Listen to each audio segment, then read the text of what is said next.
इस वीडियो को अंत तक जरूर देखें। आज मैं आपको एक कहानी बताने वाली हूँ जो एक दुखी गरीब आदमी और भगवान बुद्ध के बीच की कहानी है और इससे आपको बहुत कुछ सीखने को मिलेगा। नमस्कार दोस्तों, आपके अपने चैनल में स्वागत है। जैसा कि आपने सुना होगा, जो पानी गतिशील होता है वही स्वच्छ और काम के लायक होता है और जो रुका हुआ है वह कभी भी कीचड़ बन जाता है। इसलिए हमेशा गतिशील रहे। इसी बात को समझाने के लिए भगवान बुद्ध और एक दुखी गरीब व्यक्ति का मैं आपको कहानी बताने जा रही हूँ। एक बार गौतम बुद्ध एक गांव में धर्म सभा को संबोधित कर रहे थे। लोग अपनी परेशानियों को लेकर उनके पास जाते और उनका हल लेकर खुशी खुशी वहाँ से लौट जाते थे। उसी गांव में सड़क के किनारे एक गरीब व्यक्ति बैठे रहता था और धर्मशाला लोगों में जाने वाले सभी को ध्यान से देखता। उसे बड़ा आश्चर्य होता कि लोग अंदर तो बड़ा दुखी चेहरा लेकर जाते हैं, लेकिन जब वापस आते हैं तो बड़े प्रसन्न दिखाई देते हैं। और यह चीजें देखकर वह गरीब व्यक्ति बहुत ही आश्चर्यचकित हुआ। उस गरीब को लगा कि क्यों ना वह भी अपनी समस्या लेकर बुद्ध के सामने रखे। मन में यह विचार लिए वह महात्मा बुद्ध के पास पहुंचा।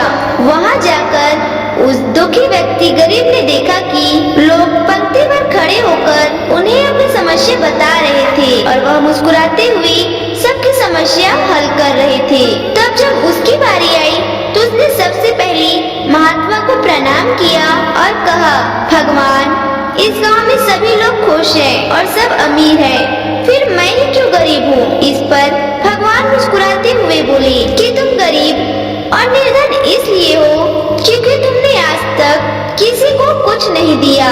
तो आश्चर्यचकित होकर गरीब बोला कि भगवान, मेरे पास भला दूसरों को देने के लिए क्या होगा। मेरा तो स्वयं का गुजारा बहुत मुश्किल से हो पाता है। लोगों से भीख मांगकर मैं अपना पेट भरता हूँ। इस पर भगवान कुछ देर शांत रहे और फिर बोले, तुम बड़े अज्ञानी हो।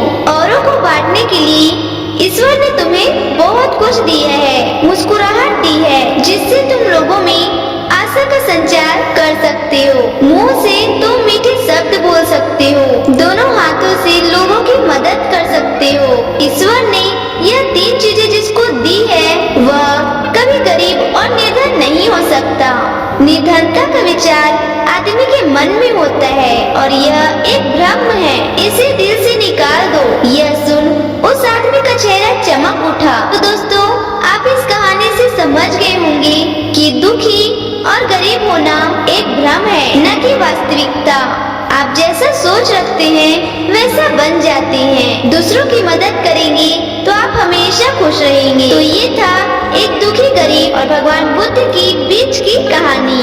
अगर आप इसी तरह के ज्ञान जानना चाहते हैं जिससे आप में सकारात्मक ऊर्जा का संचार हो तो आप इस YouTube चैनल को जरूर सब्सक्राइब करें और ज्यादा से ज्यादा शेयर अवश्य करें।